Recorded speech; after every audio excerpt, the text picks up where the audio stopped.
మాట్లాడతా, మీకు ఇష్టం లేకపోతే డినై కూడా చేయొచ్చు. ఆ క్వశ్చన్లు ఆపేస్తాను. మీ కుటుంబంలో ఏం జరుగుతుంది?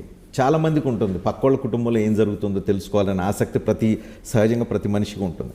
కానీ మీ కుటుంబంలో బయటకు వచ్చి నేరుగా రాజకీయంగా పరస్పరం విమర్శలు చేసుకోవడంతో పాటు వ్యక్తిగత విమర్శల స్థాయికి వచ్చేసింది ఎందుకు? అన్ఫార్చునేట్గా ఏంటంటే రజనీ, రిలేషన్షిప్స్లోకి ఎప్పుడైతే రాజకీయాలు జొరబడతాయో, ఆ రాజకీయాల్లో కూడా చంద్రబాబు నాయుడు లాంటి కుట్రలతో వ్యక్తిత్వం ఉన్న వ్యక్తులు ఎప్పుడైతే జొరబడతారో అప్పుడు న్యాచురలీ రాజకీయాలలో కుటుంబ రిలేషన్స్లో ఆటోమేటిక్లీ కల్మషం అనేది వస్తుంది. మీకు మీ తమ్ముడికి కొద్దో గొప్ప ఏ కుటుంబంలో అయినా